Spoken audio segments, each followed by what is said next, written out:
Bonsoir, bienvenue sur la voie de Morgane, j'espère que vous allez bien. Alors, j'essaye de protéger le micro du vent. Je crois que... Bon, je fais mon maximum, voilà. Alors, allons-y.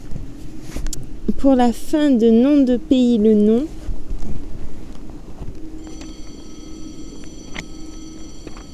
Eh ben, ça tombe bien.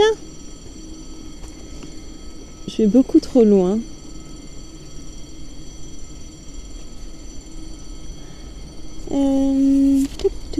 Touc.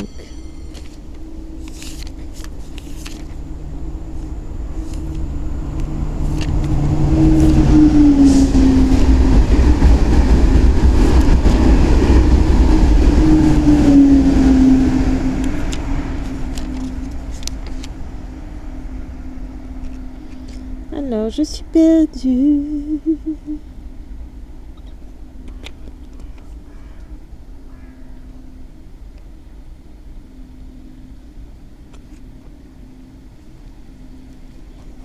Voilà. Pardon. Oui, j'aurais pu effectivement trouver la page avant, mais c'est ainsi. Voilà. Nom de pays, le nom. J'espère terminer ce soir et ajouter quelques lectures, si le temps le permet. Et jusque dans ces jours où toute autre végétation a disparu, où le beau cuir vert qui enveloppe le tronc des vieux arbres est caché sous la neige, quand celle-ci cessait de tomber, mais que le temps restait trop couvert pour espérer que Gilberte sortît, alors tout d'un coup, faisant dire à ma mère « Tiens, voilà justement qu'il fait beau, vous pourriez peut-être essayer tout de même d'aller aux Champs-Élysées. » Sur le manteau de neige qui couvrait le balcon, le soleil apparut entrelaçait des fils d'or et brodait des reflets noirs. Ce jour-là, nous ne trouvions personne ou une seule fillette prête à partir qui m'assurait que Gilberte ne viendrait pas. Les chaises désertées par l'assemblée imposante mais frileuse des institutrices étaient vides. Seule, près de la pelouse, était assise une dame d'un certain âge, qui venait par tous les temps, toujours harnachée d'une toilette identique, magnifique et sombre, et pour faire la connaissance de laquelle j'aurais à cette époque sacrifié, si l'échange m'avait été permis, tous les plus grands avantages futurs de ma vie, car Gilberte allait tous les jours la saluer. Elle demandait à Gilberte des nouvelles de son amour de mère, et il me semblait que si je l'avais connue, j'aurais été pour Gilberte quelqu'un de tout autre, quelqu'un qui connaissait les relations de ses parents. Pendant que ses petits-enfants jouaient plus loin, elle lisait toujours les débats, qu'elle appelait « mes vieux débats », et, par genre aristocratique, disait en parlant du sergent de ville ou de la loueuse de chaise « mon vieil ami le sergent de ville, la loueuse de chaise et moi qui sommes de vieux amis ». Françoise avait trop froid pour rester immobile. Nous allâmes jusqu'au pont de la Concorde voir la Seine prise, dont chacun et même les enfants s'approchaient sans peur comme d'une immense baleine échouée, sans défense et qu'on allait dépecer. Nous revenions aux Champs-Élysées. Je languissais de douleur entre les chevaux de bois immobiles et la pelouse blanche prise dans le réseau noir des allées dont on avait enlevé la neige et sur laquelle la statue avait à la main un jet de glace ajouté qui semblait l'explication de son geste. La vieille dame elle-même, ayant plié ses débats, demanda l'heure à une bonne d'enfant qui passait et qu'elle remercia en lui disant « Comme vous êtes aimable ». Puis, priant le cantonnier de dire à ses petits-enfants de revenir, qu'elle avait froid, ajouta « Vous serez 1000 fois bon, vous savez que je suis confuse. » Tout à coup, l'air se déchira. Entre le Guignol et le cirque, à l'horizon embelli, sur le ciel entrouvert, je venais d'apercevoir, comme un signe fabuleux, le plumet bleu de mademoiselle. Et déjà Gilberte courait à toute vitesse dans ma direction, étincelante et rouge sous un bonnet carré de fourrure, animée par le froid, le retard et le désir du jeu. Un peu avant d'arriver à moi, elle se laissa glisser sur la glace et, soit pour mieux garder son équilibre, soit parce qu'elle trouvait cela plus gracieux, ou par affectation du maintien d'une patineuse, c'est les bras grands ouverts qu'elle avançait en souriant, comme si elle avait voulu m'y recevoir. « Brava, brava! Ça, c'est très bien, je dirais comme vous que c'est chic. » que ces crânes, si je n'étais pas d'un autre temps, du temps de l'Ancien Régime, s'écria la vieille dame prenant la parole au nom des Champs-Élysées silencieux pour remercier Gilberte d'être venu sans se laisser intimider par le temps. Vous êtes comme moi, fidèles quand même à nos vieux Champs-Élysées. Nous sommes deux intrépides, si je vous disais que je les aime, même ainsi. Cette neige, vous allez rire de moi, ça me fait penser à de l'hermine. Et la vieille dame se mit à rire. Le premier de ces jours auxquels la neige, image des puissances qui pouvaient me priver de voir Gilberte, donnait la tristesse d'un jour de séparation et jusqu'à l'aspect d'un jour de départ, parce qu'il changeait la figure et empêchait presque l'usage du lieu habituel de nos seules entrevues, maintenant changé, tout enveloppé de housse, ce jour fit pourtant faire un progrès à mon amour, car il fut comme un premier chagrin qu'elle eut partagé avec moi. Il n'y avait que nous deux de notre bande, et être ainsi le seul qui fût avec elle, c'était non seulement comme un commencement d'intimité, mais aussi de sa part, comme si elle ne fût venue rien que pour moi, par un temps pareil, cela me semblait aussi touchant que si un de ces jours où elle était invitée à une matinée, elle y avait renoncé pour venir me retrouver aux Champs-Élysées. Je prenais plus de confiance en la vitalité et en l'avenir de notre amitié qui restait vivace au milieu de l'engourdissement, de la solitude et de la ruine des choses environnantes. Et tandis qu'elle me mettait des boules de neige dans le cou, je souriais avec attendrissement à ce qui me semblait à la fois une prédilection qu'elle me marquait en me tolérant comme compagnon de voyage dans ce pays hivernal et nouveau, et une sorte de fidélité qu'elle me gardait au milieu du malheur. Bientôt, l'une après l'autre, comme des moineaux hésitants, ses amis arrivèrent toutes noires sur la neige. Nous commençâmes à jouer et comme ce jour si tristement commencé devait finir dans la joie, comme je m'approchais, avant de jouer au bar, de l'amie à la voix brève que j'avais entendue le premier jour crier le nom de Gilberte, elle me dit « Non, non, on sait bien que vous aimez mieux être dans le camp de Gilberte. D'ailleurs, vous voyez, elle vous fait signe. » Elle m'appelait en effet pour que je vinsse sur la pelouse de neige dans son camp, dont le soleil, en lui donnant les reflets roses, l'usure métallique des brocarts anciens, faisait un camp du drap d'or. Ce jour que j'avais tant redouté fut au contraire un des seuls où je ne fus pas trop malheureux. Car, moi qui ne pensais plus qu'à ne jamais rester un jour sans voir Gilberte, au point qu'une fois ma grand-mère n'étant pas rentrée pour l'heure du dîner, je ne pus m'empêcher de me dire tout de suite que si elle avait été écrasée par une voiture, je ne pourrais pas aller de quelque temps aux Champs-Élysées. On n'aime plus personne dès qu'on aime. Pourtant, ces moments où j'étais auprès d'elle et que depuis la veille j'avais si impatiemment attendu, pour lesquels j'avais tremblé, auxquels j'aurais sacrifié tout le reste, n'étaient nullement des moments heureux. Et je le savais bien car c'étaient les seuls moments de ma vie sur lesquels je concentrasse une attention méticuleuse, acharnée, et elle ne découvrait pas en eux un atome de plaisir. Tout le temps que j'étais loin de Gilberte, j'avais besoin de la voir, parce que cherchant sans cesse à me représenter son image, je finissais par ne plus y réussir et par ne plus savoir exactement à quoi correspondait mon amour. Puis, elle ne m'avait encore jamais dit qu'elle m'aimait. Bien au contraire, elle avait souvent prétendu qu'elle avait des amis qu'elle me préférait, que j'étais un bon camarade avec qui elle jouait volontiers, quoique trop distrait, pas assez au jeu. Enfin, elle m'avait donné souvent des marques apparentes de froideur qui auraient pu ébranler ma croyance que j'étais pour elle un être différent des autres, si cette croyance avait pris sa source dans un amour que Gilberte aurait eu pour moi. Et non pas, comme cela était, dans l'amour que j'avais pour elle. Ce qui la rendait autrement résistante, puisque cela la faisait dépendre de la manière même dont j'étais obligée, par une nécessité intérieure, de penser à Gilberte. Mais les sentiments que je ressentais pour elle, moi-même je ne les lui avais pas encore déclarés. Certes, à toutes les pages de mes cahiers, j'écrivais indéfiniment son nom et son adresse, mais à la vue de ces vagues lignes que je traçais sans qu'elle pensât pour cela à moi, qui lui faisaient prendre autour de moi tant de place apparente sans qu'elle fût mêlée davantage à ma vie, je me sentais découragée parce qu'elle ne me parlait pas de Gilberte, qui ne les verrait même pas. mais de mon propre désir qu'elle semblait me montrer comme quelque chose de purement personnel, d'irréel, de fastidieux et d'impuissant. Le plus pressé était que nous nous vissions, Gilberte et moi, et que nous pussions nous faire l'aveu réciproque de notre amour, qui jusque-là n'aurait pour ainsi dire pas commencé.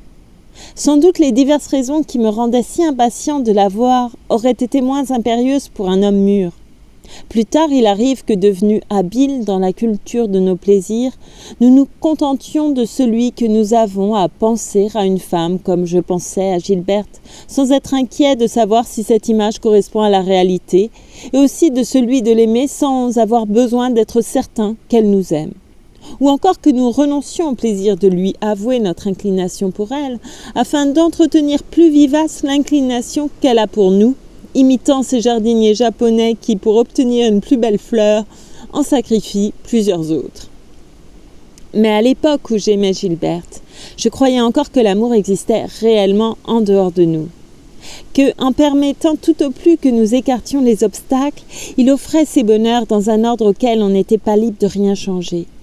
Il me semblait que si j'avais, de mon chef, substitué à la douceur de l'aveu la simulation de l'indifférence, je ne me serais pas seulement privée d'une des joies dont j'avais le plus rêvé, mais que je me serais fabriqué à ma guise un amour factice et sans valeur. Sans communication avec le vrai, dont j'aurais renoncé à suivre les chemins mystérieux et préexistants. Mais quand j'arrivais aux Champs-Élysées, et que d'abord j'allais pouvoir confronter mon amour pour lui faire subir les rectifications nécessaires à sa cause vivante, indépendante de moi, dès que j'étais en présence de cette Gilberte Swann sur la vue de laquelle j'avais compté pour rafraîchir les images que ma mémoire fatiguée ne retrouvait plus, de cette Gilberte Swann avec qui j'avais joué hier, et que venait de me faire saluer et reconnaître un instinct aveugle comme celui qui, dans la marche, nous met un pied devant l'autre avant que nous ayons eu le temps de penser, aussitôt tout se passait comme si elle et la fillette qui était l'objet de mes rêves avaient été deux êtres différents. Par exemple, si depuis la veille je portais dans ma mémoire deux yeux de feu dans des joues pleines et brillantes, la figure de Gilberte m'offrait maintenant avec insistance quelque chose que précisément je ne m'étais pas rappelé, un certain effilement aigu du nez qui, s'associant instantanément à d'autres traits, prenait l'importance de ces caractères qui, en histoire naturelle, définissent une espèce et la transmuait en une fillette du genre de celle à museau pointu. Tandis que je m'apprêtais à profiter de cet instant désiré pour me livrer sur l'image de Gilberte que j'avais préparée avant de venir et que je ne retrouvais plus dans ma tête, à la mise au point qui me permettrait dans les longues heures où j'étais seule d'être sûre que c'était bien elle que je me rappelais, que c'était bien mon amour pour elle que j'accroissais peu à peu comme un ouvrage qu'on compose, elle me passait une balle. Et comme le philosophe idéaliste dont le corps tient compte du monde extérieur à la réalité duquel son intelligence ne croit pas, le même moi qui m'avait fait la saluer avant que je l'eusse identifiée s'empressait de me faire saisir la balle qu'elle me tendait, comme si elle était une camarade avec qui j'étais venue jouer et non une âme sœur que j'étais venue rejoindre. Me faisait lui tenir par bienséance jusqu'à l'heure où elle s'en allait, mille propos aimables et insignifiants, et m'empêchait ainsi ou de garder le silence pendant lequel j'aurais pu enfin remettre la main sur l'image urgente et égarée, ou de lui dire les paroles qui pouvaient faire à notre amour les progrès décisifs sur lesquels j'étais chaque fois obligée de ne plus compter que pour l'après-midi suivante. Il en faisait pourtant quelques-uns. Un jour, nous étions allés avec Gilberte jusqu'à la baraque de notre marchande qui était particulièrement aimable pour nous, car c'était chez elle que M. Swann faisait acheter son pain d'épices et, par hygiène, il en consommait beaucoup, souffrant d'un eczéma ethnique et de la constipation des prophètes. Gilberte me montrait en riant deux petits garçons qui étaient comme le petit coloriste et le petit naturaliste des livres d'enfants. Car l'un ne voulait pas d'un sucre d'orge rouge parce qu'il préférait le violet et l'autre, les larmes aux yeux, refusait une prune que voulait lui acheter sa bonne parce que, finit-il par dire d'une voix passionnée, « J'aime mieux l'autre prune parce qu'elle a un verre. » J'achetais 2 billes d'1 sou. je regardais avec admiration, lumineuse et captive dans une sébile isolée, les billes d'Agathe, qui me semblaient précieuses parce qu'elles étaient souriantes et blondes comme des jeunes filles et parce qu'elles coûtaient 50 centimes pièce. Gilberte, à qui on donnait beaucoup plus d'argent qu'à moi, me demanda laquelle je trouvais la plus belle. Elles avaient la transparence et le fondu de la vie. Je n'aurais voulu lui en faire sacrifier aucune. J'aurais aimé qu'elle pût les acheter et les délivrer toutes. Pourtant, je lui en désignai une qui avait la couleur de ses yeux. Gilberte la prit, chercha son rayon doré, la caressa, paya sa rançon, mais aussitôt me remit sa captive en me disant « Tenez, elle est à vous, je vous la donne, gardez-la comme souvenir. » Une autre fois, toujours préoccupée du désir d'entendre la Berma dans une pièce classique, je lui avais demandé si elle ne possédait pas une brochure où Bergotte parlait de Racine et qui ne se trouvait plus dans le commerce. Elle m'avait prié de lui en rappeler le titre exact, et le soir, je lui avais adressé un petit télégramme en écrivant sur l'enveloppe ce nom de Gilberte Swann que j'avais tant de fois tracé sur mes cahiers. Le lendemain, elle m'apporta dans un paquet noué de faveurs mauves et scellé de cire blanche la brochure qu'elle avait fait chercher. « Vous voyez que c'est bien ce que vous m'avez demandé, » me dit-elle, tirant de son manchon le télégramme que je lui avais envoyé. Mais dans l'adresse de ce pneumatique, qui, hier encore, n'était rien, n'était qu'un petit bleu que j'avais écrit et qui, depuis qu'un télégraphiste l'avait remis au concierge de Gilberte et qu'un domestique l'avait porté jusqu'à sa chambre, était devenu cette chose sans prix, un des petits bleus qu'elle avait reçus ce jour-là. J'eus peine à reconnaître les lignes vaines et solitaires de mon écriture sous les cercles imprimés qui y avaient apposé la poste.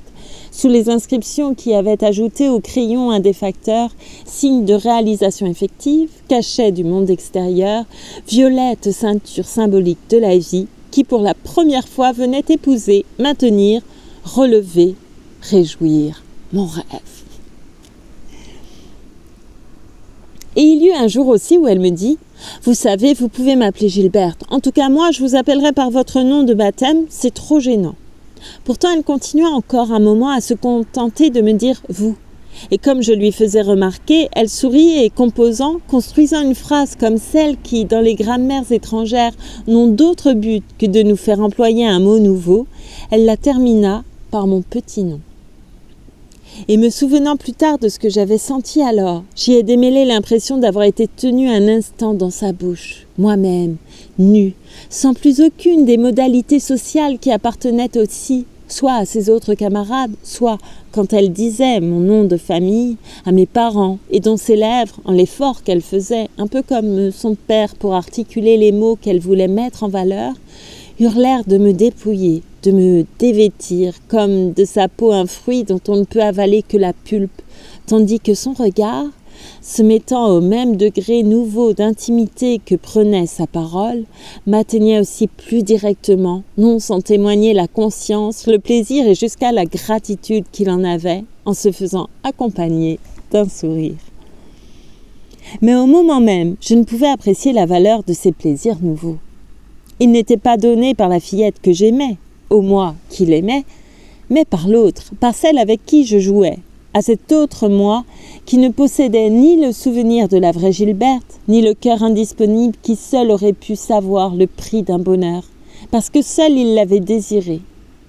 Même après être rentrée à la maison, je ne les goûtais pas, car chaque jour, la nécessité qui me faisait espérer que le lendemain, j'aurais la contemplation exacte, calme, heureuse de Gilberte, qu'elle m'avouerait enfin son amour en m'expliquant pour quelle raison elle avait dû me le cacher jusqu'ici. Cette même nécessité me forçait à tenir le passé pour rien, à ne jamais regarder que devant moi, à considérer les petits avantages qu'elle m'avait donnés non pas en eux-mêmes et comme s'ils se suffisaient, mais comme des échelons nouveaux où poser le pied qui allaient me permettre de faire un pas de plus en avant et d'atteindre enfin le bonheur que je n'avais pas encore rencontré. Si elle me donnait parfois de ces marques d'amitié, elle me faisait aussi de la peine en ayant l'air de ne pas avoir de plaisir à me voir. Et cela arrivait souvent les jours même sur lesquels j'avais le plus compté pour réaliser mes espérances.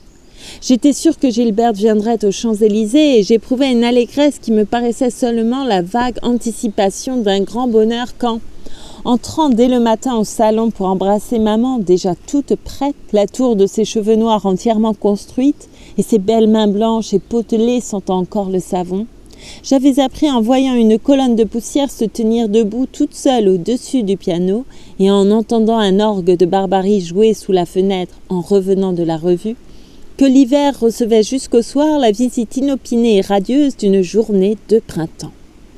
Pendant que nous déjeunions, en ouvrant sa croisée, la dame d'en face avait fait décamper en un clin d'œil, d'à côté de ma chaise, rayant d'un seul bond toute la largeur de notre salle à manger, un rayon qui avait commencé sa sieste et était déjà revenu la continuer l'instant d'après.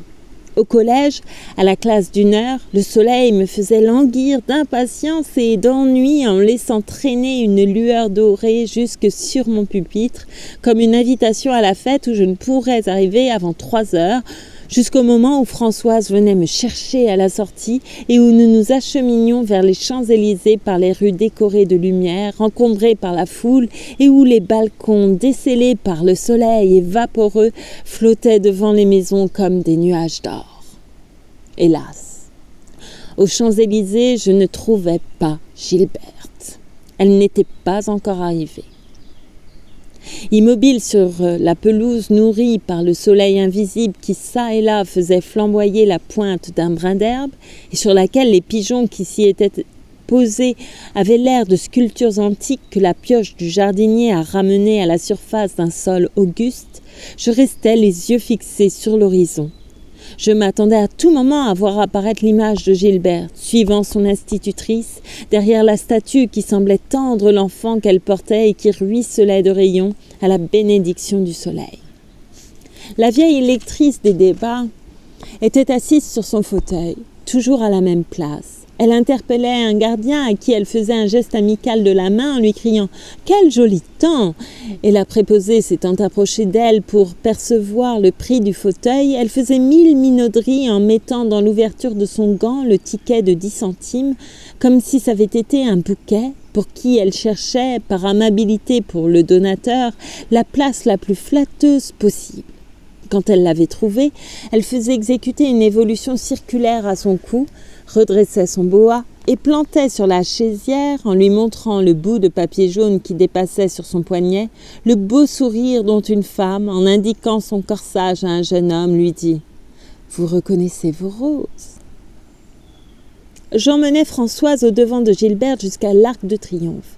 Nous ne la rencontrions pas, et je revenais vers la pelouse persuadée qu'elle ne viendrait plus, quand, devant les chevaux de bois, la fillette à la voix brève se jetait sur moi. « Vite, vite, il y a déjà un quart d'heure que Gilberte est arrivée. Elle va repartir bientôt. On vous attend pour faire une partie de bar. » Pendant que je montais l'avenue des Champs-Élysées, Gilberte était venue par la rue Boissy-d'Anglas, mademoiselle ayant profité du beau temps pour faire des courses pour elle. Et monsieur Swann allait venir chercher sa fille. Aussi, c'était ma faute.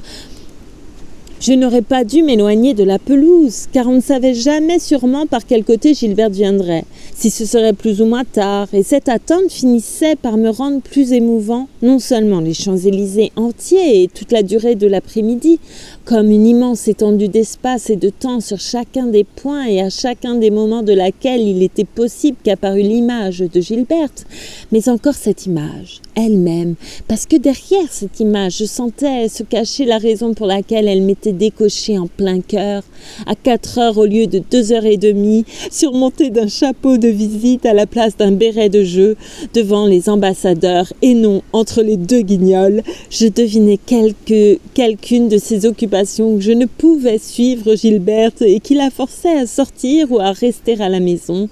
J'étais en contact avec le mystère de sa vie inconnue.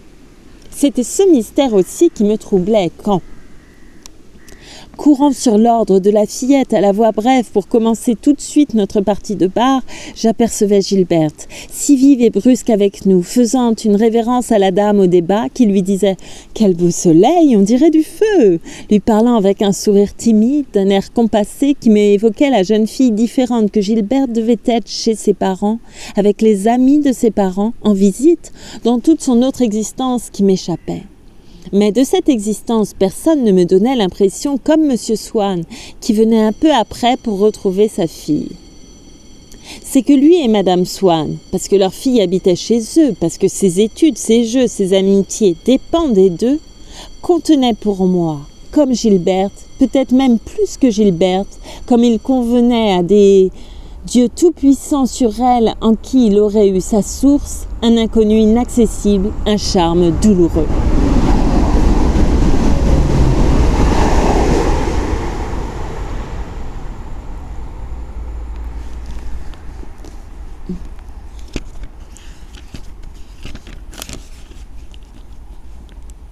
On va sortir la lumière, je crois.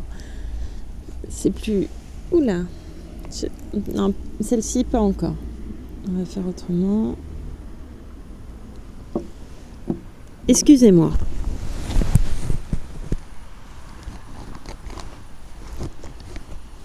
Je vais faire comme ça pour l'instant.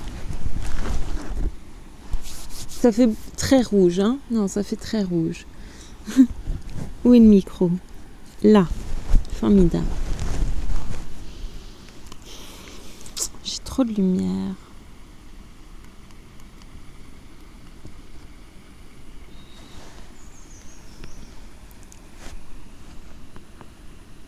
Tout ce qui les concernait était de ma part l'objet d'une préoccupation si constante que les jours où, comme cela, M. Swann, que j'avais vu si souvent autrefois sans qu'il excitât ma curiosité quand il était lié avec mes parents, venait chercher Gilberte aux Champs-Élysées, une fois calmés les battements de cœur qu'avait excité en moi l'apparition de son chapeau gris et de son manteau à pèlerine, son aspect m'impressionnait encore comme celui d'un personnage historique sur lequel nous venons de lire une série d'ouvrages et dont les moindres particularités nous passionnent. Ses relations avec le comte de Paris qui, quand j'en entendais parler à Combray, me semblaient indifférentes, prenaient maintenant pour moi quelque chose de merveilleux, comme si personne d'autre n'eût jamais connu les Orléans. Elle le faisait se détacher vivement sur le fond vulgaire des promeneurs de différentes classes qui encombraient cette allée des Champs-Élysées, et au milieu desquels j'admirais qu'il consentît à figurer sans réclamer d'eux d'égards spéciaux, qu'aucun d'ailleurs ne songeait à lui rendre, tant était profond l'incognito dont il était enveloppé. Il répondait poliment au salut des camarades de Gilberte, même au mien, quoiqu'il fût brouillé avec ma famille, mais sans avoir l'air de me connaître. Cela me rappela qu'il m'avait pourtant vu bien souvent à la campagne, souvenir que j'avais gardé, mais dans l'ombre, parce que depuis que j'avais revu Gilberte, pour moi Swann était surtout son père, et non plus le Swann de Combray.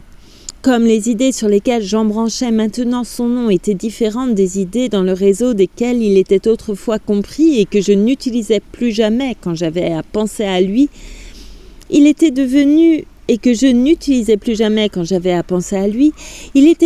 un personnage nouveau. Je le rattachais pourtant par une ligne artificielle, secondaire et transversale à notre invité d'autrefois. Et comme rien n'avait plus pour moi de prix que dans la mesure où mon amour pouvait en profiter, ce fut avec un mouvement de honte et le regret de ne pouvoir les effacer que je retrouvais les années où, aux yeux de ce même Swann qui était en ce moment devant moi aux Champs-Élysées et à qui heureusement Gilberte n'avait peut-être pas dit mon nom, je m'étais si souvent le soir rendue ridicule en envoyant demander à maman de monter dans ma chambre me dire bonsoir pendant qu'elle prenait le café avec lui, mon père et mes grands-parents à la table du jardin. Il disait à Gilberte qu'il lui permettait de faire une partie, qu'il pouvait attendre un quart d'heure, et s'asseyant comme tout le monde sur une chaise de fer, payait son ticket de cette main que Philippe VII avait si souvent retenue dans la sienne, tandis que nous commencions à jouer sur la pelouse, faisant envoler les pigeons dont les beaux corps irisés qui ont la forme d'un cœur et sont comme les lilas du règne des oiseaux, venaient se réfugier comme des lieu d'asile, tel sur le grand vase de pierre à qui son bec, en y disparaissant, faisait faire le geste et assignait la destination d'offrir en abondance les fruits ou les graines qu'il avait l'air d'y picorer, tel autre sur le front de la statue, qu'il semblait surmonter d'un de ces objets en émail desquels la polychromie varie dans certaines œuvres antiques, la monotonie de la pierre et d'un attribut qui, quand la déesse le porte, lui vaut une épithète particulière et en fait, comme pour une mortelle, un prénom différent, une divinité nouvelle. Un de ces jours de soleil qui n'avaient pas réalisé mes espérances, je n'eus pas le courage de cacher ma déception à Gilberte. « J'avais justement beaucoup de choses à vous demander, lui dis-je. Je croyais que ce jour compterait beaucoup dans notre amitié. Et aussitôt arrivé, vous allez partir. Tâchez de venir demain de bonne heure, que je puisse enfin vous parler. » Sa figure resplendit, et ce fut en sautant de joie qu'elle me répondit. « Demain, comptez-y, mon bel ami, mais je ne viendrai pas. J'ai un grand goûter. Après-demain non plus, je vais chez une amie pour voir de ses fenêtres l'arrivée du roi Théodose. Ce sera superbe. Et le lendemain encore, à Michel Strogoff, et puis après, cela va être bientôt Noël et les vacances du jour de l'an. Peut-être on va m'emmener dans le Midi.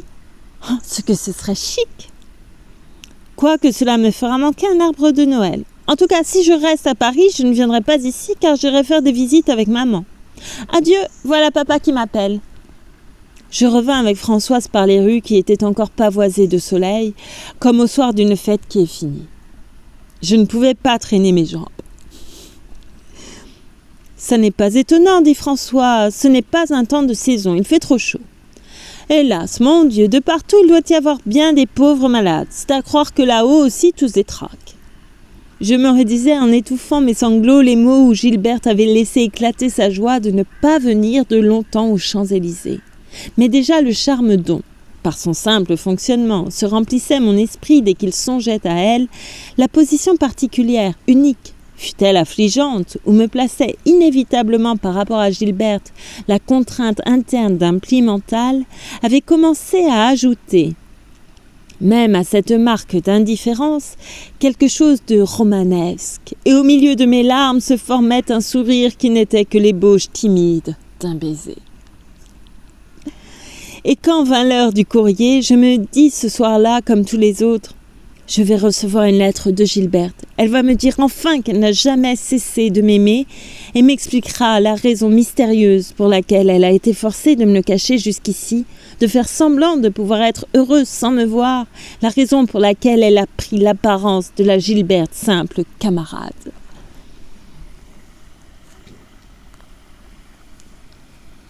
Tous les soirs, je me plaisais à imaginer cette lettre. Je croyais la lire, je m'en récitais chaque phrase. Tout d'un coup, je m'arrêtais effrayée. Je comprenais que si je devais recevoir une lettre de Gilberte, ce ne pourrait pas en tout cas être celle-là, puisque c'était moi qui venais de la composer. Et dès lors, je m'efforçais de détourner ma pensée des mots que j'aurais aimé qu'elle m'écrivît, par peur, en les énonçant, d'exclure justement cela, les plus chers, les plus désirés, du champ des réalisations possibles. Même si par une invraisemblable coïncidence c'eût été justement la lettre que j'avais inventée que de son côté m'eût adressée Gilberte, y reconnaissant mon œuvre, je n'eusse pas eu l'impression de recevoir quelque chose qui ne vint pas de moi, quelque chose de réel, de nouveau, un bonheur extérieur à mon esprit, indépendant de ma volonté, vraiment donné par l'amour. En attendant, je relisais une page que ne m'avait pas écrite Gilberte, mais qui du moins me venait d'elle, cette page de Bergotte sur la beauté des vieux mythes dont s'est inspiré Racine et que, à côté de la bille d'Agathe, je gardais toujours auprès de moi. J'étais attendrie par la bonté de mon ami qui me l'avait fait rechercher. Et, comme chacun a besoin de trouver des raisons à sa passion, jusqu'à être heureux de reconnaître dans l'être qu'il aime des qualités que la littérature ou la conversation lui ont appris être de celles qui sont dignes d'exciter l'amour, jusqu'à les assimiler par imitation et en faire des raisons nouvelles de son amour, ces qualités fussent-elles les plus opposées à celles que cet amour eût recherchées tant qu'il était spontané, comme soit autrefois le caractère esthétique de la beauté d'Odette, moi qui avais d'abord aimé Gilberte décombrais à cause de tout l'inconnu de sa vie, dans lequel j'aurais voulu me précipiter, m'incarner, en délaissant la mienne qui ne m'était plus rien. Je pensais maintenant comme à un inestimable avantage que de cette mienne vie trop connue, dédaignée, Gilberte pourrait devenir un jour l'humble servante, la commode et confortable collaboratrice qui, le soir m'aidant dans mes travaux, collationnerait pour moi des brochures.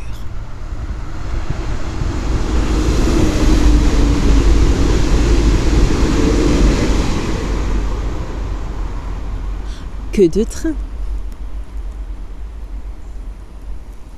Quant à Bergotte, ce vieillard infiniment sage et presque divin à cause de qui j'avais d'abord aimé Gilberte, avant même de l'avoir vue, maintenant c'était surtout à cause de Gilberte que je l'aimais. Avec autant de plaisir que les pages qu'il avait écrites sur Racine, je regardais le papier fermé de grands cachets de cire blanc et noué d'un flot de ruban mauve dans lequel elle me les avait apportés.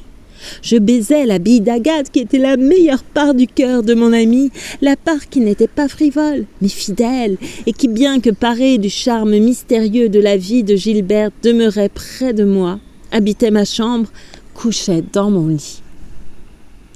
Mais la beauté de cette pierre, et la beauté aussi de ces pages de Bergotte que j'étais heureux d'associer à l'idée de mon amour pour Gilberte, comme si dans les moments où celui-ci ne m'apparaissait plus que comme un néant, elle lui donnait une sorte de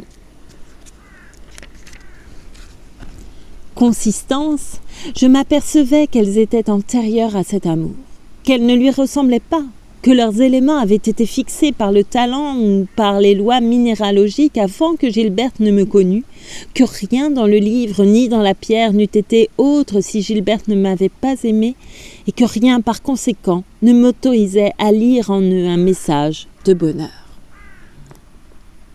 Et tandis que mon amour, attendant sans cesse du lendemain l'aveu de celui de Gilberte, annulait, défaisait chaque soir le travail mal fait de la journée, dans l'ombre de moi-même, une ouvrière inconnue ne laissait pas au rebut les fils arrachés et les disposait, sans souci de me plaire et de travailler à mon bonheur, dans un ordre différent qu'elle donnait à tous ses ouvrages. Ne portant aucun intérêt particulier à mon amour, ne commençant pas par décider que j'étais aimée, elle recueillait les actions de Gilberte qui m'avaient semblé inexplicables et ses fautes que j'avais excusées. Alors les unes et les autres prenaient un sens. Il semblait dire, cet ordre nouveau, qu'en voyant Gilberte, au lieu qu'elle vînt aux Champs-Élysées, aller à une matinée, faire des courses avec son institutrice et se préparer à une absence pour les vacances du jour de l'an, j'avais tort de penser c'est qu'elle est frivole ou docile, car elle eût cessé d'être l'un ou l'autre si elle m'avait aimé. Et si elle avait été forcée d'obéir, c'eût été avec le même désespoir que j'avais les jours où je ne la voyais pas. Il disait encore, cet ordre nouveau, que je devais pourtant savoir ce que c'était qu'aimer, puisque j'aimais Gilberte. Il me faisait remarquer le souci perpétuel que j'avais de me faire valoir à ses yeux, à cause duquel j'essayais de persuader à ma mère d'acheter à Françoise un caoutchouc et un chapeau avec un plumet bleu, ou plutôt de ne plus m'envoyer aux Champs-Élysées avec cette bonne dont je rougissais. À quoi ma mère répondait que j'étais injuste pour Françoise, que c'était une brave femme qui nous était dévouée. Et aussi ce besoin unique de voir Gilberte qui faisait que des mois d'avance, je ne pensais qu'à tâcher d'apprendre à quelle époque elle quitterait Paris et où elle irait, trouvant le pays le plus agréable un lieu d'exil si elle ne devait pas y être, et ne désirant que rester toujours à Paris tant que je pourrais la voir aux Champs-Élysées. Et il n'avait pas de peine à me montrer que ce souci-là, ni ce besoin, je ne les trouverais sous les actions de Gilberte.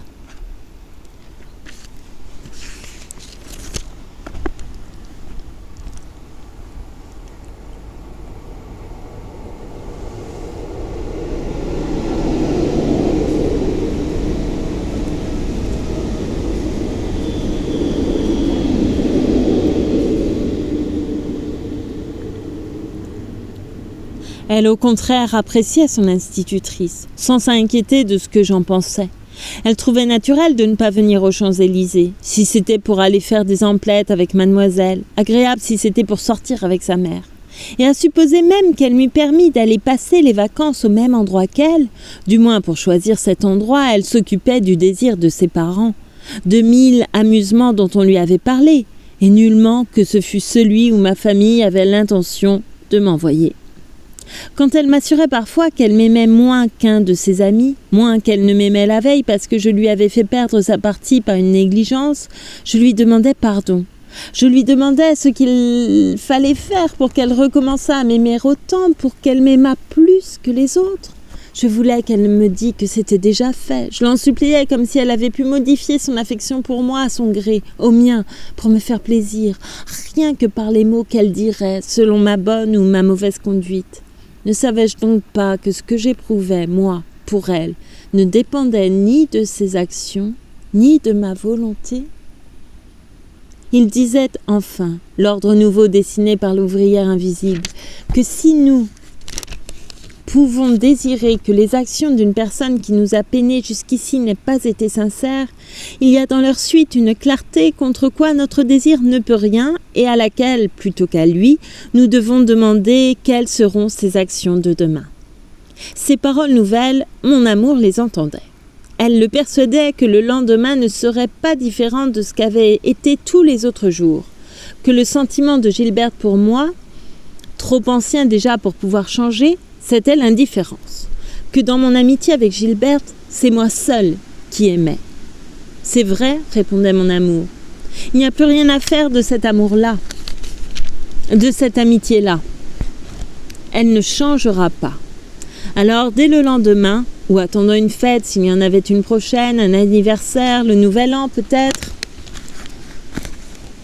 un de ces jours qui ne sont pas pareils aux autres, où le temps recommence sur de nouveaux frais en rejetant l'héritage du passé, en n'acceptant pas le legs de ses tristesses, je demandai à Gilberte de renoncer à notre amitié ancienne et de jeter les bases d'une nouvelle amitié.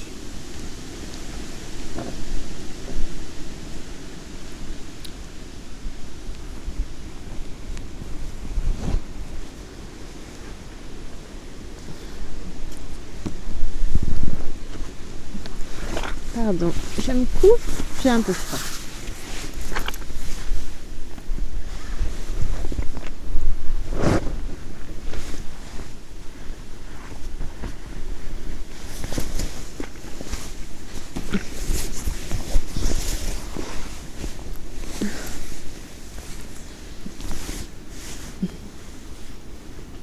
J'avais toujours à portée de ma main un plan de Paris qui, parce qu'on pouvait y distinguer la rue où habitaient monsieur et madame Swann, me semblait contenir un trésor.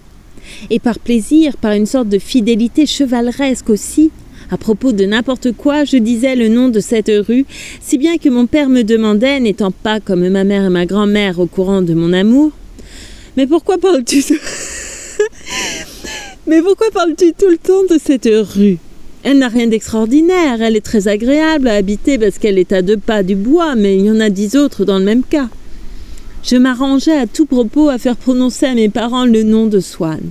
Certes, je me le répétais mentalement sans cesse, mais j'avais besoin aussi d'entendre sa sonorité délicieuse et de me faire jouer cette musique dont la lecture muette ne me suffisait pas.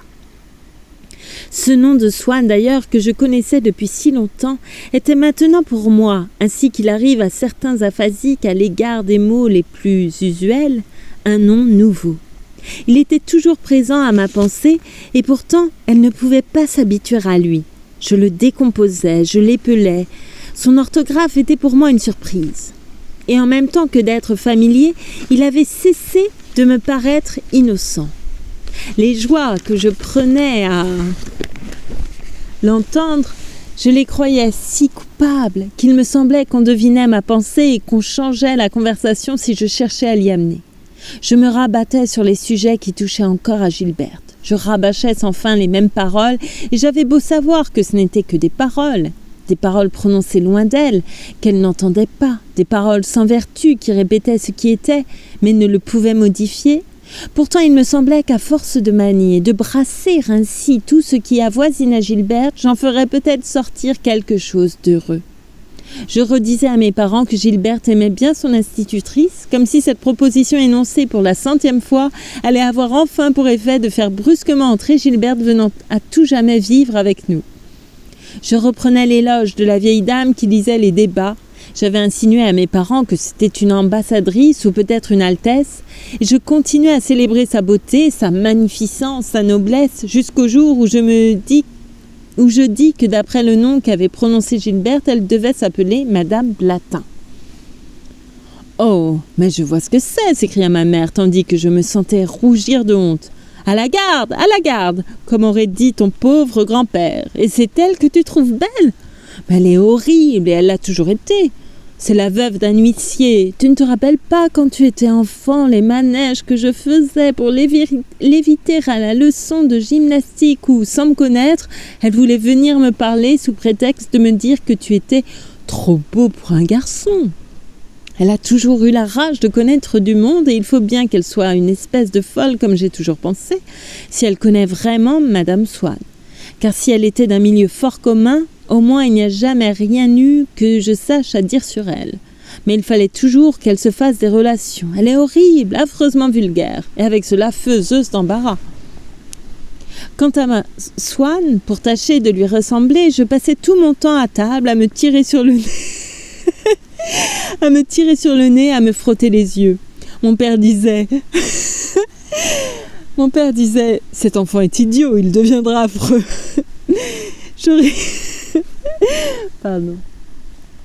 J'aurais surtout voulu être aussi chauve que Swann. Il me semblait un être si extraordinaire que je trouvais merveilleux que des personnes que je fréquentais le connussent aussi et que dans les hasards d'une journée quelconque, on pût être amené à le rencontrer. Et une fois ma mère, en train de nous raconter comme chaque soir à dîner les courses qu'elle avait faites dans l'après-midi, rien qu'en disant « À ce propos, devinez qui j'ai rencontré aux 3 quartiers au rayon des parapluies. Swann » fit éclore au milieu de son récit, fort aride pour moi, une fleur mystérieuse. Quelle mélancolique volupté d'apprendre que cet après-midi-là, profilant dans la foule sa forme surnaturelle, Swann avait été acheté un parapluie. Au milieu des événements grands et minimes, également indifférents, celui-là éveillait en moi ces vibrations particulières dont était perpétuellement ému mon amour pour Gilberte.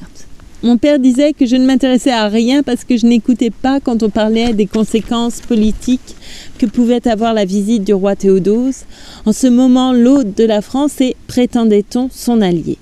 Mais combien en revanche j'avais envie de savoir si Swann avait son manteau à pèlerine.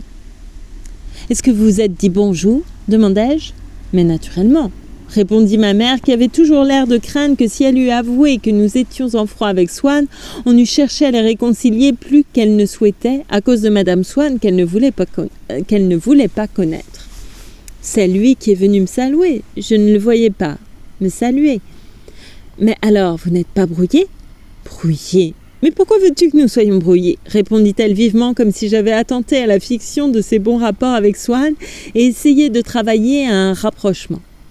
Il pourrait en vouloir de ne plus l'inviter. « On n'est pas obligé d'inviter tout le monde. Est-ce qu'il m'invite ? Je ne connais pas sa femme. »« Mais il venait bien à Combray. » »« Eh bien oui, il venait à Combray, et puis à Paris, il a autre chose à faire, et moi aussi. Mais je t'assure que nous n'avions pas du tout l'air de 2 personnes brouillées. Nous sommes restés un moment ensemble parce qu'on ne lui apportait pas son paquet. Il m'a demandé de tes nouvelles, il m'a dit que tu jouais avec sa fille. » ajouta ma mère, m'émerveillant du prodige que j'existasse dans l'esprit de Swann, bien plus que ce fut d'une façon assez complète pour que quand je tremblais d'amour devant lui aux Champs-Élysées, il sut mon nom, qui était ma mère, et put amalgamer autour de ma qualité de camarade de sa fille quelques renseignements sur mes grands-parents, leur famille, l'endroit que nous habitions, certaines particularités de notre vie d'autrefois, peut-être même inconnues de moi. Mais ma mère ne paraissait pas avoir trouvé un charme particulier à ce rayon des 3 quartiers où elle avait représenté pour Swann, au moment où il l'avait vu, une personne définie avec qui il avait des souvenirs communs, qui avait motivé chez lui le mouvement de s'approcher d'elle, le geste de la saluer. Ni elle d'ailleurs, ni mon père ne semblaient non plus trouver à parler des grands-parents de Swann, du titre d'agent de change honoraire, un plaisir qui passa tous les autres. Mon imagination avait isolé et consacré dans le Paris social une certaine famille, comme elle avait fait dans le Paris de pierre pour une certaine maison dont elle avait sculpté la porte cochère et rendu précieuses les fenêtres. Mais ces ornements, j'étais seule à les voir. De même que mon père et ma mère trouvaient la maison qu'habitait Swann pareille aux autres maisons construites en même temps dans le quartier. Du bois, De même, la famille de Swann leur semblait du même genre que beaucoup d'autres familles d'agents de change. Ils la jugeaient plus ou moins favorablement selon le degré où elle avait participé à des mérites communs au reste de l'univers et ne lui trouvaient rien d'unique. Ce qu'au contraire ils y appréciaient, ils le rencontraient à un degré égal ou plus élevé ailleurs.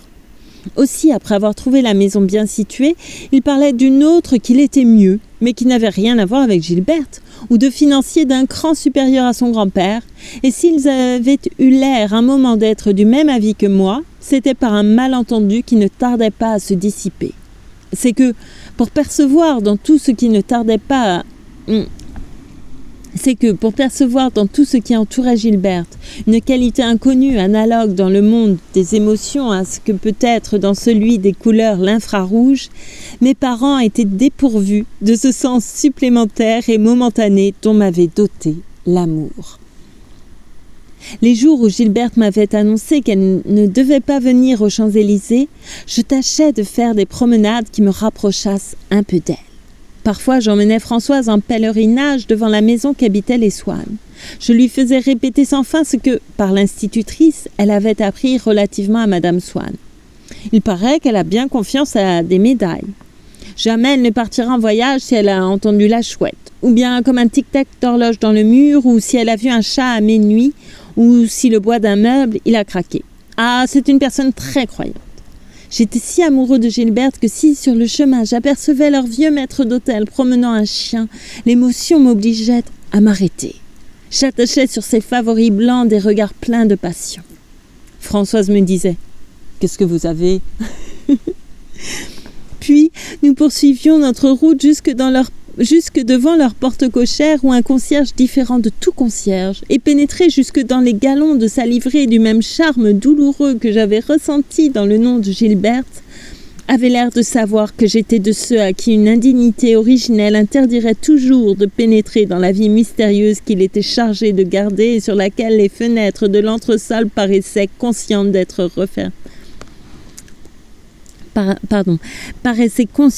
refermées, ressemblant beaucoup moins entre la noble retombée de leurs rideaux de mousseline à n'importe quelles autres fenêtres qu'au regard de Gilberte. D'autres fois, nous allions sur les boulevards et je me posais à l'entrée de la rue du Faux. On m'avait dit qu'on pouvait souvent y voir passer Swann se rendant chez son dentiste. Et mon imagination différenciait tellement le père de Gilberte du reste de l'humanité, sa présence au milieu du monde réel y introduisait tant de merveilleux, que, avant même d'arriver à la Madeleine, j'étais émue à la pensée d'approcher d'une rue où pouvait se produire inopinément l'apparition surnaturelle.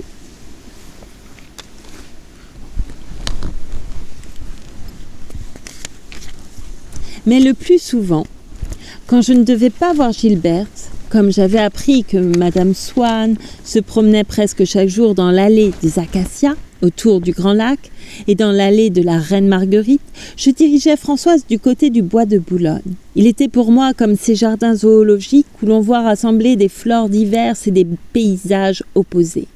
Où, après une colline, on trouve une grotte, un pré, des rochers, une rivière, une fosse, une colline, un marais, mais où l'on sait qu'ils ne sont là que pour fournir aux ébats de l'hippopotame, des zèbres, des crocodiles, des lapins russes, des ours et du héron, un milieu approprié ou un cadre pittoresque. Lui, le bois, complexe aussi, réunissant des petits mondes divers et clos, faisant succéder quelques fermes plantées d'arbres rouges, de chênes d'Amérique, comme une exploitation agricole dans la Virginie, à une sapinière au bord du lac ou à une futaie d'où surgit tout à coup dans sa souple fourrure, avec les beaux yeux d'une bête, quelques promeneuses rapides, il était le jardin des femmes. Et comme l'allée des myrtes de l'Énéide, plantée pour elle d'arbres d'une seule essence, l'allée des Acacias était fréquentée par les beautés célèbres. Comme, de loin, la culmination du rocher d'où elle se jette dans l'eau transporte de joie les enfants qui savent qu'ils vont voir l'Otarie, bien avant d'arriver à l'allée des Acacias, leur parfum qui, irradiant alentour, faisait sentir de loin l'approche et la singularité d'une puissante et molle individualité végétale. Puis, quand je me rapprochais, le fait aperçu de leur frondaison légère et mièvre, d'une élégance facile, d'une coupe coquette, d'un mince tissu sur laquelle des centaines de fleurs s'étaient abattues comme des colonies ailées et vibratiles de parasites précieux. Enfin, jusqu'à leur nom féminin, désœuvré et doux, me faisait battre le cœur, mais d'un désir mondain, comme ces valses qui ne nous évoquent plus que le nom des belles invitées que l'huissier annonce à l'entrée d'un bal. On m'avait dit que je verrais dans l'allée certaines élégantes que, bien qu'elles n'eussent pas toutes été épousées, l'on citait habituellement à côté de Madame Swann, mais le plus souvent sous leur nom de guerre. Leur nouveau nom, quand il y en avait un, n'était qu'une sorte d'incognito que ceux qui voulaient parler d'elle avaient soin de lever pour se faire comprendre. Pensant que le beau, dans l'ordre des élégances féminines, était régi par des lois occultes à la connaissance desquelles elles avaient été initiées, et qu'elles avaient le pouvoir de le réaliser, j'acceptais d'avance comme une révélation l'apparition de leur toilette, de leur attelage, de 1000 détails au sein desquels je mettais ma croyance comme une âme intérieure qui donnait la cohésion d'un chef-d'œuvre à cet ensemble éphémère et mouvant. Mais c'est Madame Swann que je voulais voir, et j'attendais qu'elle passât, émue comme si ça avait été Gilberte, dont les parents, imprégnés comme tout ce qui l'entourait de son charme, excitaient en moi autant d'amour qu'elle, même un trouble plus douloureux, parce que leur point de contact avec elle était cette partie intestine de sa vie qui m'était interdite. Et enfin, car je suis bientôt, comme on le verra, qu'il n'aimait pas que je jouasse avec elle, ce sentiment de vénération que nous vouons toujours à ceux qui exercent sans frein la puissance de nous faire du mal. J'assignais la première place à la simplicité, dans l'ordre des mérites esthétiques et des grandeurs mondaines quand j'apercevais Madame Swann à pied, dans une polonaise de drap, sur la tête un petit toquet agrémenté d'une aile de lophophore, un bouquet de violettes au corsage, pressé, traversant l'allée des acacias comme si ça avait été seulement le chemin le plus court pour rentrer chez elle, et répondant d'un clin d'œil aux messieurs en voiture qui, reconnaissant de loin sa silhouette, la saluait et se disait que personne n'avait autant de chic. Mais au lieu de la simplicité, c'est le faste que je mettais au plus haut rang. Si, après que j'avais forcé Françoise, qui n'en pouvait plus et disait que les jambes lui rentraient, à faire les 100 pas pendant 1 heure, je voyais enfin, débouchant de l'allée qui vient de la Porte Dauphine, image pour moi d'un prestige royal, d'une arrivée souveraine telle qu'aucune reine véritable n'a pu m'en donner l'impression dans la suite, parce que j'avais de leur pouvoir une notion moins vague et plus expérimentale, emporté par le vol de 2 chevaux ardents, minces et contournés comme on en voit dans les dessins de Constantin Guy, portant établi sur son siège un énorme cocher fourré comme un cosaque, à côté d'un petit groom rappelant le tigre de feu Beaudenord, je voyais, ou plutôt je sentais imprimer sa forme dans mon cœur par une nette et épuisante blessure, une incomparable Victoria, à dessin un peu haute, et laissant passer à travers son luxe, dernier cri,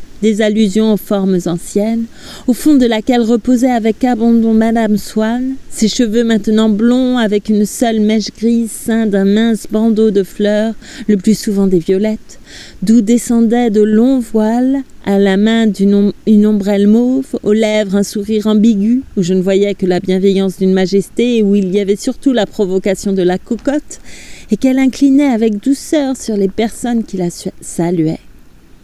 Ce sourire, en réalité, disait aux uns « Je me rappelle très bien, c'était exquis », à d'autres « Comme j'aurais aimé, ça a été la mauvaise chance », à d'autres « Mais si vous voulez, je vais suivre encore un moment la file et dès que je pourrai, je couperai ». Quand passaient des inconnus, elle laissait cependant autour de ses lèvres un sourire oisif, comme tourné vers l'attente ou le souvenir d'un ami et qui faisait dire « Comme elle est belle !» Et pour certains hommes seulement, elle avait un sourire aigre, contraint, timide et froid et qui signifiait « Oui, Ross, je sais que vous avez une langue de vipère, que vous ne pouvez pas vous tenir de parler. Est-ce que je m'occupe de vous, moi ?» Coquelin passait en discourant au milieu d'amis qui l'écoutaient et faisait avec la main à des personnes en voiture un large bonjour de théâtre. Mais je ne pensais qu'à Madame Swann et je faisais semblant de ne pas l'avoir vue, car je savais qu'arrivée à la hauteur du tir au pigeon, elle dirait à son cocher de couper la file et de l'arrêter pour qu'elle pût descendre l'allée à pied. Et les jours où je ne me sentais le courage de passer à côté d'elle, j'entraînais Françoise dans cette direction. À un moment, en effet, c'est dans l'allée des piétons, marchant vers nous, que j'apercevais Madame Swann laissant s'étaler derrière elle la longue traîne de sa robe mauve, vêtue, comme le peuple imagine les reines, d'étoffes et de riches atours que les autres femmes ne portaient pas, abaissant parfois son regard sur le manche de son ombrelle, faisant peu attention aux personnes qui passaient, comme si sa grande affaire et son but avaient été de prendre de l'exercice sans penser qu'elle était vue et que toutes les têtes étaient tournées vers elle. Parfois pourtant, quand elle s'était retournée pour appeler son lévrier, elle jetait imperceptiblement un regard circulaire autour d'elle. Ceux mêmes qui ne la connaissaient pas étaient avertis par quelque chose de singulier et d'excessif, ou peut-être par une radiation télépathique comme celle qui déchaînait des applaudissements dans la foule ignorante au moment où la Berma était sublime, que ce devait être quelque personne connue. Ils se demandaient « Qui est-ce ?» interrogeaient quelquefois un passant ou se promettaient de se rappeler la toilette comme un point de repère pour des amis plus instruits qui les renseigneraient aussitôt. D'autres promeneurs, s'arrêtant à demi, disaient « Vous savez qui c'est ? Madame Swann. Cela ne vous dit rien. Odette de Crécy. Odette de Crécy. » Mais je me disais aussi, ses yeux tristes. Mais savez-vous qu'elle ne doit plus être de la première jeunesse ? Je me rappelle que j'ai couché avec elle le jour de la démission de MacMahon. Je crois que vous ferez bien de ne pas le lui rappeler. Elle est maintenant Madame Swann, la femme d'un monsieur du jockey, ami du prince de Galles. Elle est du reste encore superbe. Oui, mais si vous l'aviez connue à ce moment-là, ah, ce qu'elle était jolie. Elle habitait un petit hôtel très étrange avec des chinoiseries. Je me rappelle que nous étions embêtés par le bruit des crieurs de journaux. Elle a fini par me faire lever. Sans entendre les réflexions, je percevais autour d'elle le murmure indistinct de la célébrité. Mon cœur battait d'impatience quand je pensais qu'il allait se passer un instant encore avant que tous ces gens, au milieu desquels je remarquais avec désolation que n'était pas un banquier mulâtre par lequel je me sentais méprisée, vissent le jeune homme inconnu auquel il ne prêtait aucune attention, saluer, sans la connaître à vrai dire, mais je m'y croyais autorisée parce que mes parents connaissaient son mari et que j'étais le camarade de sa fille. Cette femme dont la réputation de beauté, d'inconduite et d'élégance était universelle. Mais déjà, j'étais tout près de Madame Swann. Alors, je lui tirai un si grand coup de chapeau, si étendu, si prolongé, qu'elle ne pouvait s'empêcher de sourire. Des gens riaient. Quant à elle, elle ne m'avait jamais vue avec Gilberte. Elle ne savait pas mon nom, mais j'étais pour elle comme un des gardes du bois, ou le batelier, ou les canards du lac à qui elle jetait du pain, un des personnages secondaires, familiers, anonymes, aussi dénués de caractères individuels qu'un emploi de théâtre, de ses promenades au bois. Certains jours, je ne l'avais pas vue aller des acacias.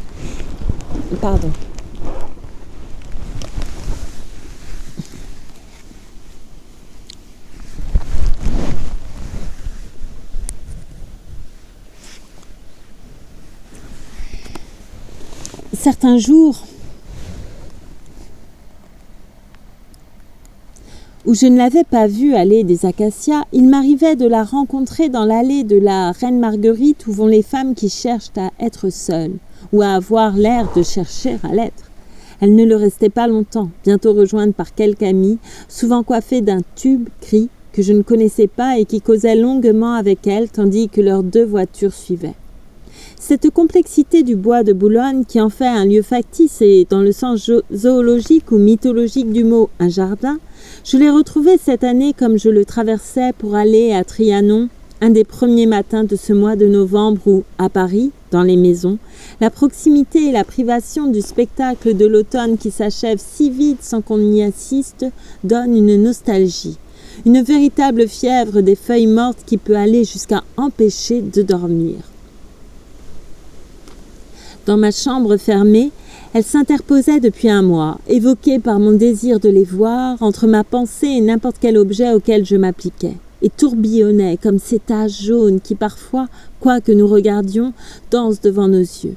Et ce matin-là, n'entendant plus la pluie tomber comme les jours précédents, voyant le beau temps sourire au coin des rideaux fermés comme au coin d'une bouche close qui laisse échapper le secret de son bonheur, j'avais senti que ces feuilles jaunes, je pourrais les regarder traverser par la lumière dans leur suprême beauté, et ne pouvant pas davantage me tenir d'aller voir des arbres qu'autrefois, quand le vent soufflait trop fort dans ma cheminée, de partir pour le bord de la mer, j'étais sortie pour aller à Trianon, en passant par le bois de Boulogne. C'était l'heure et c'était la saison où le bois semble peut-être le plus multiple, non seulement parce qu'il est plus subdivisé, mais encore parce qu'il l'est autrement. Même dans les parties découvertes où l'on embrasse un grand espace, çà et là, en face des sombres masses lointaines des arbres qui n'avaient pas de feuilles ou qui avaient encore leurs feuilles de l'été, un double rang de marronniers orangés semblait, comme dans un tableau à peine commencé, avoir seul encore été peint par le décorateur qui n'aurait pas mis de couleur sur le reste, et tendait son allée en pleine lumière pour la promenade épisodique de personnages qui ne seraient ajoutés que plus tard.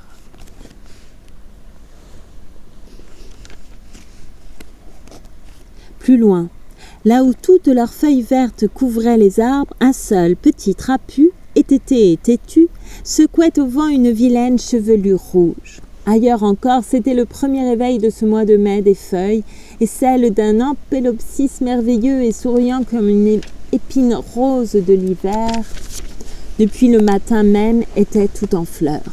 Et le bois avait l'aspect provisoire et factice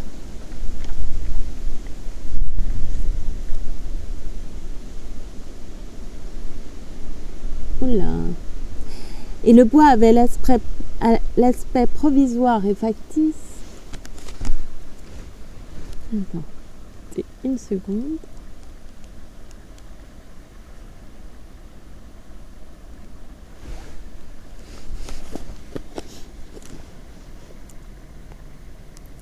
Donc, je reprends. Et le bois avait l'aspect provisoire et factice d'une pépinière ou d'un parc, ou soit dans un intérêt botanique, soit pour la préparation d'une fête, on vient d'installer au milieu des arbres de sorte commune qui n'ont pas encore été déplantés, deux ou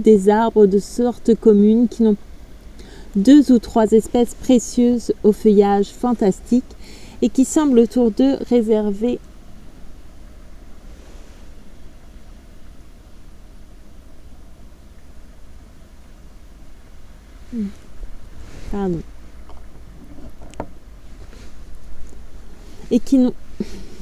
deux ou trois espèces précieuses au feuillage fantastique et qui semblent autour d'eux réserver du vide, donner de l'air, faire de la clarté.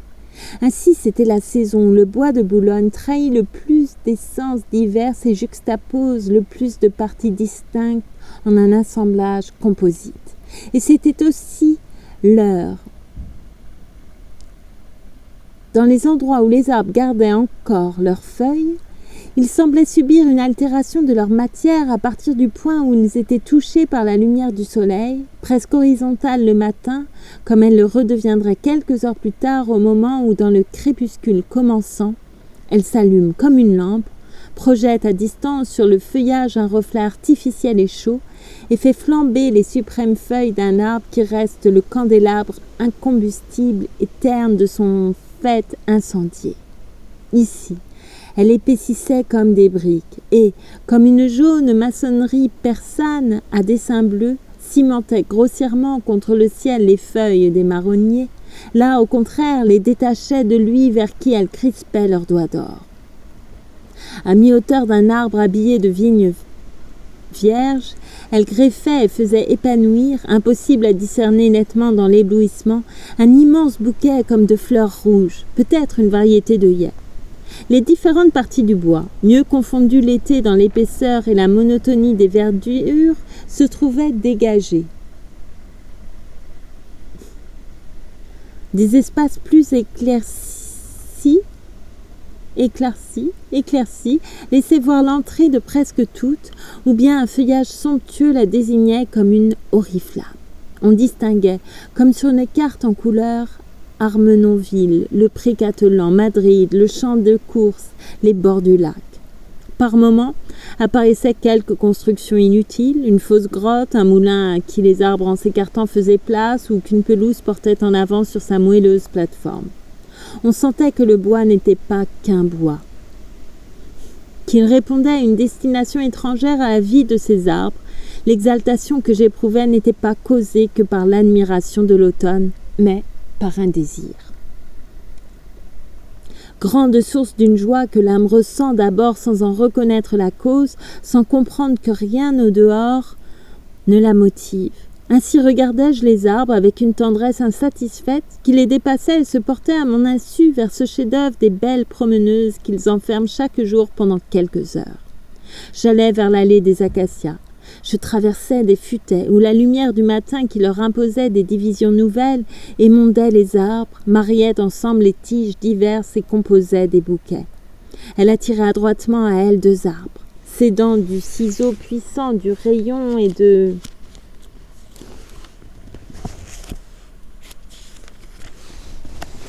de l'ombre, elle retranchait à chacun une moitié de son tronc et de ses branches, et, tressant ensemble les 2 moitiés qui restaient, en faisait soit un seul pilier d'ombre que délimitait l'ensoleillement d'alentour, soit un seul fantôme de clarté dont un réseau d'ombres noires cernait le factice et tremblant contour. Quand un rayon de soleil dorait les plus hautes branches, elles semblaient, trempées d'une humidité étincelante, émerger seules de l'atmosphère liquide et couleur d'émeraude, où la futaie tout entière était plongée comme sous la mer. Car les arbres continuaient à vivre de leur vie propre, et quand ils n'avaient plus de feuilles, elles brillaient mieux de leur vie sur le Elles brillaient mieux sur le fourreau de velours vert qui enveloppait leur tronc ou dans les mailles blancs des sphères de gui qui étaient semées au faîte des peupliers, rondes comme le soleil et la lune dans la création de Michel-Ange.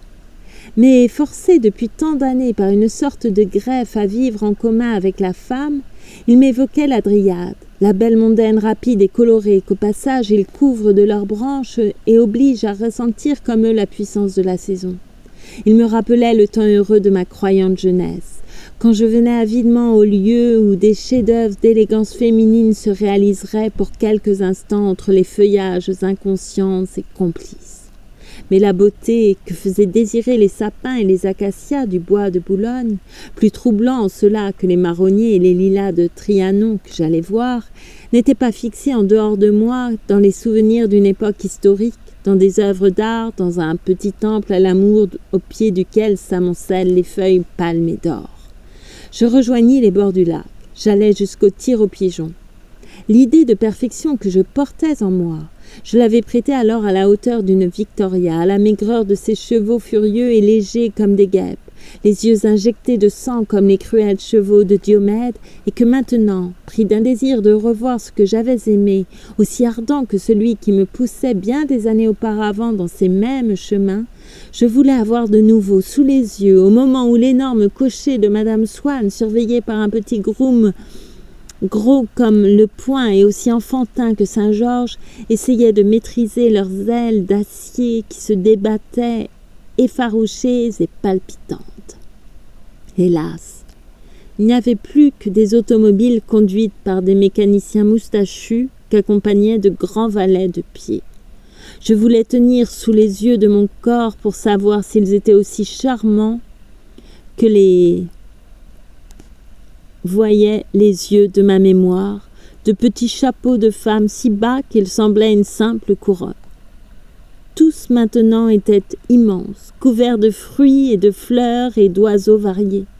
Au lieu des belles robes dans lesquelles Madame Swann avait l'air d'une reine, des tuniques gréco-saxonnes relevaient avec les plis des tanagras et quelquefois, dans le style du directoire, des chiffons Liberty semés de fleurs comme un papier peint. Sur la tête des messieurs qui auraient pu se promener avec Madame Swann dans l'allée de la Reine Marguerite, je ne trouvais pas le chapeau gris d'autrefois, ni même un autre. Une sorte nu-tête. Et toutes ces parties nouvelles du spectacle, je n'avais plus de croyance à y introduire pour leur donner la consistance, l'unité, l'existence. Elles passaient éparses devant moi au hasard sans vérité, ne contenant en elles aucune beauté que mes yeux eussent pu essayer comme autrefois de composer. C'étaient des femmes quelconques, en l'élégance desquelles je n'avais aucune foi et dont les toilettes me semblaient sans importance. Mais quand disparaît une croyance, il lui survit, et de plus en plus vivace pour masquer le manque de la puissance que nous avons perdue de donner de la réalité à des choses nouvelles, un attachement fétichiste aux anciennes qu'elle avait animées, comme si c'était en elle et non en nous que le divin résidait et si notre incrédulité actuelle avait une cause contingente, la mort des dieux. Quelle horreur, me disais-je.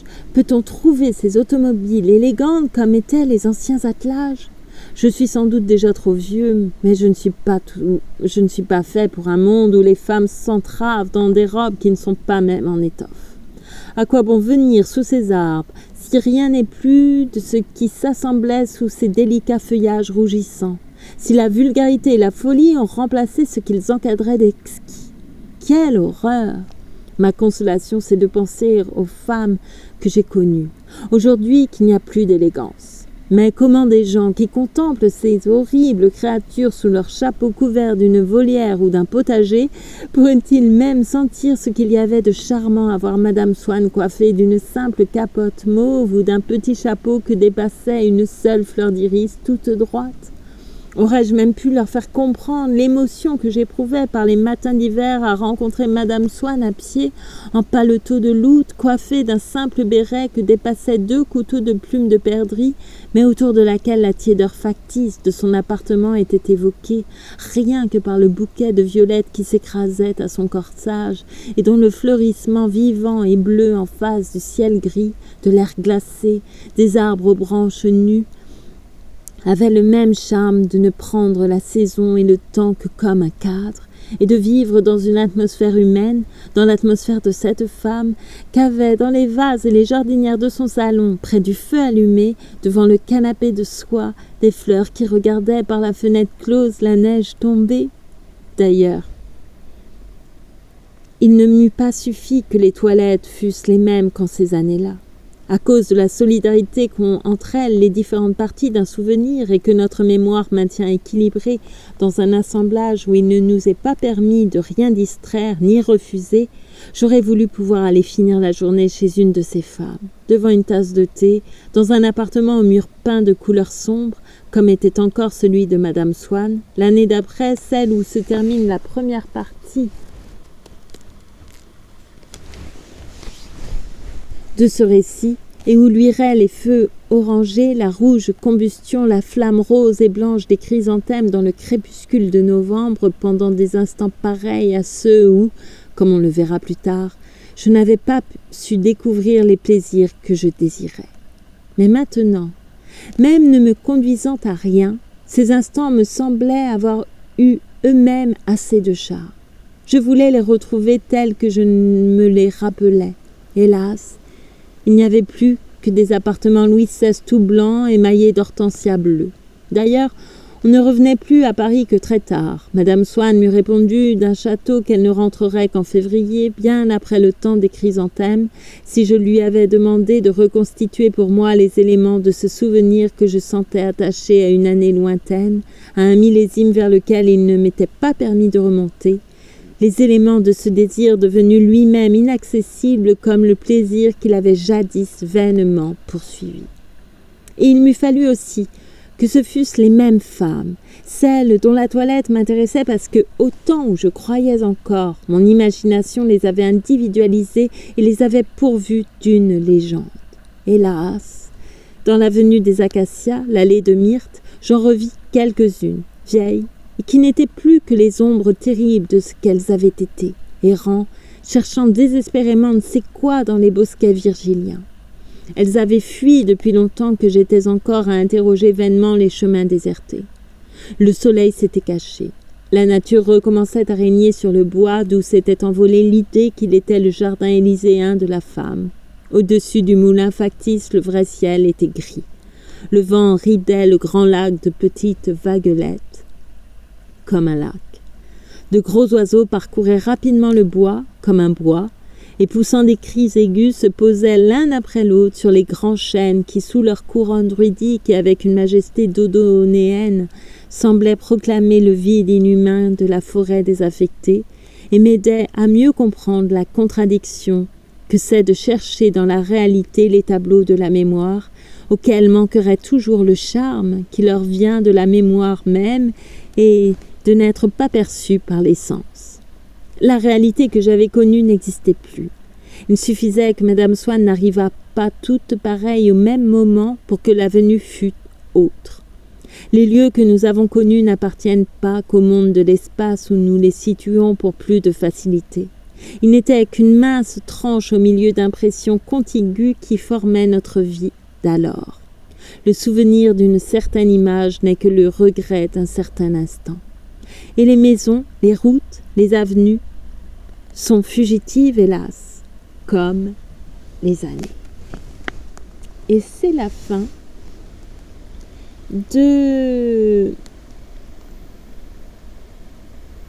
du côté de chez soi. Voilà. Alors, je voulais vous lire un petit extrait. J'ai froid. Là, j'ai froid. Il fait un petit peu froid maintenant. Oui, il fait un peu froid. Qu'est-ce que je voulais vous lire? Non, je ne vais pas vous le lire aujourd'hui. Tant pis. Il est trop tard. J'espère que vous m'avez entendu. J'espère qu'il n'y a pas de vent. J'espère... Je voulais vous remercier pour votre écoute, pour les gentils messages que je reçois. Quand j'ai commencé à faire ces lectures, parce qu'une drôle d'idée m'était passée par la tête, et que je continue toujours avec autant de plaisir. Déjà quand j'avais, je sais pas, il y avait une trentaine de personnes qui étaient abonnées, je trouvais ça assez fou en fait. Alors, voilà, je vous remercie simplement de m'écouter. C'est une grande joie pour moi. Si vous trouvez quelque chose dans ces lectures. Merci beaucoup et je vais rentrer parce que j'ai froid, tout simplement. Vous êtes très heureux de l'apprendre. Hein. Merci beaucoup, faites attention à vous et à bientôt pour la suite de la recherche du temps perdu et beaucoup d'autres choses. Merci encore. Et je me déplace. Et surtout, bonne nuit, faites de beaux rêves. Pardon pour le bruit.